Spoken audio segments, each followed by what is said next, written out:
Fitur baca feature bagian 2. Oke, lanjut ya.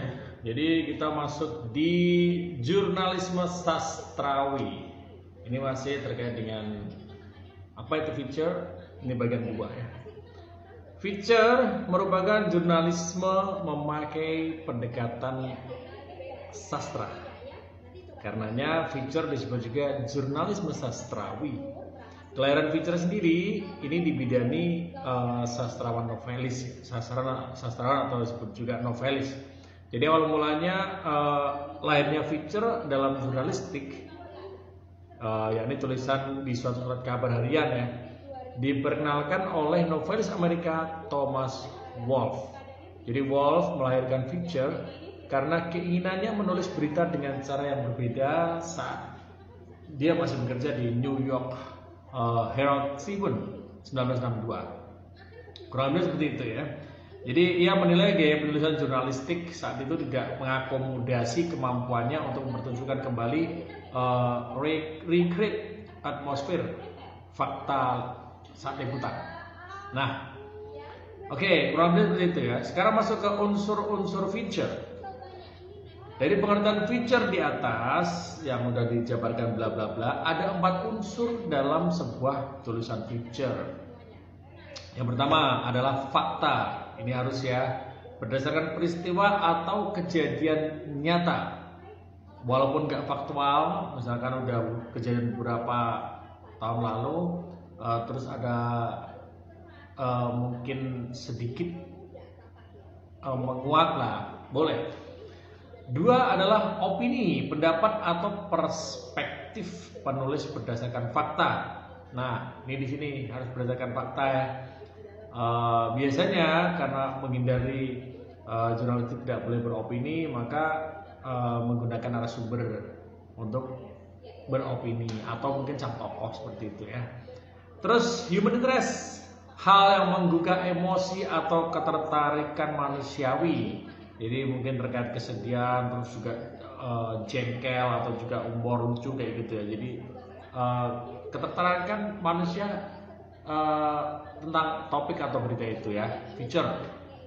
Terus sastra. Jadi menggunakan gaya bahasa atau cara penulisan sastra, khususnya cerpen ya, novel, bahkan puisi dalam hal pemilihan kata ya. Jadi kata-kata yang indah atau kata-kata yang menggugah. Ya dong. Jadi openingnya kayak gitu. Misalkan di Pati Bumi Minatani. Pati Bumi Minatani. Cuaca indah di pagi hari membuatku ingin terus berjalan menelusuri lorong-lorong itu.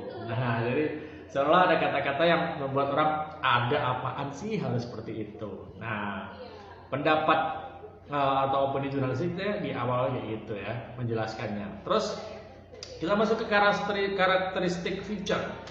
Jadi sifat tulisan feature ini lebih menghibur ya dan menjelaskan masalah daripada sekedar menginformasikan. Jadi kalau berita kan cuma just info gitu ya.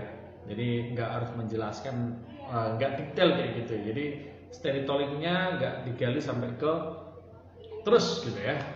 Feature dapat berisi hal-hal yang mungkin diabaikan oleh news dan relatif tidak akan pernah basi. Nah, seperti itu. Jadi tak lekang oleh waktu. Makanya hal yang paling indah dibahas ketika feature, misalkan sekalipun udah bertahun-tahun lalu, tapi dimunculkan saat ini masih relate kayak gitu ya. Oke, sekarang kita masuk ke ciri-ciri khas feature. Yakni mengandung segi human interest, yakni memberikan penekanan pada fakta-fakta yang dianggap mampu menggugah emosi, menghibur, memunculkan empati dan keharuan. Yes, jadi kalau terkait dengan kemiskinan misalkan, jadi bagaimana Anda bisa feature Anda itu bisa menggugah untuk donatur-donatur untuk berempati terkait kemiskinan di sekitarnya ya.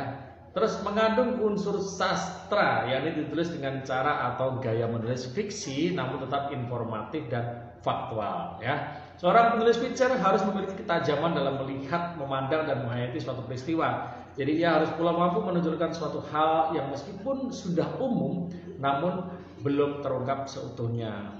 Jadi lebih detail kayak gitu ya. Lebih detail dengan bahasa-bahasa yang sastra, puisi, keren lah feature, makanya itu aku dari dulu paling suka kalau bikin feature itu yang human interest gitu ya. Well,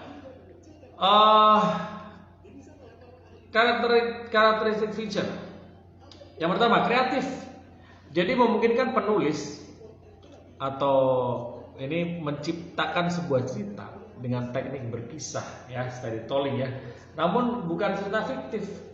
Jadi laporan feature harus mengkreasikan sudut pandang penulis berdasarkan riset terhadap fakta-fakta yang telah ditelusuri. Jadi misalkan kalau kita kemarin bicara Pilpres ya, jadi misalkan fenomena yang ada adalah apa namanya itu yang TPS unik, terus juga pemilihan yang susulan karena terkait banjir di Demak, terus di Dukuh juga ada banjir. Nah itu kan faktanya seperti itu ya. Terus subjektif, dengan menggunakan model aku memungkinkan penulis memasukkan emosi dan pikirannya. Nah ternyata di feature boleh ya. Sangat mungkin menggunakan sudut pandang orang pertama atau saya dengan emosi campur nalar sebagai cara mendapatkan fakta-fakta. Jadi pas membuka Pati Gunaftani di lorong ini, aku menggunakan kata aku tadi ya, seorang penulisnya boleh. Informatif, feature memang terkadang tidak memiliki nilai berita. Ia justru cenderung memberi nilai informasi mengenai situasi atau aspek kehidupan. Materi lapor tentang hal yang ringan namun berguna bagi masyarakat, seperti situasi saat peristiwa terjadi dan tidak diliput media lain. Biasanya gitu ya, kalau terjadi kecelakaan misalkan ya, tapi nggak diperjelas setelahnya, terus bagaimana kelanjutan penyelesaiannya. Nah biasanya seperti itu kalau news. Kalau di feature kita lebih detail seperti itu ya. Dan yang keempat adalah menghibur. Jadi bahan feature dengan sengaja dicarikan dari cerita yang eksklusif dan ditulis secara mendalam, termasuk aspek humor yang menyertainya. Jadi misalkan suka dukanya apa, sukanya kan masih ketawa tuh. Laporan khusus berwarna-warni terhadap berita-berita rutin seperti misalkan kekerasan itulah, sehingga pembaca larut dalam kesedihan atau malah tertawa terbahak-bahak. Jadi ada hal yang lucu, ada yang menyedihkan juga. Nah namanya juga human interest ya. Yang kelima, awet. Feature tidak dibatasi waktu. Jadi sebuah berita ini biasanya basi ya dalam 24 jam, tapi feature tidak akan pernah basi karena topiknya dibahas secara mendalam dan penuturannya menarik dengan gaya sastra. Seperti puisi kan nggak pernah basi seperti itu ya.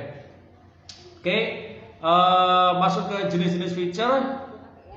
Jadi kalau sedikit tak ulas ya, jenis-jenis feature awalnya adalah tulisan feature dikategorikan menjadi dua saja, yaitu feature berita, ini yang berisi dominan fakta, dan feature artikel, ini opini ya. Pada perkembangannya jenis-jenis feature menjadi banyak. Nah ini yang akan tak ulas, simak di video TikTok selanjutnya yang ketiga ya, terkait dengan feature.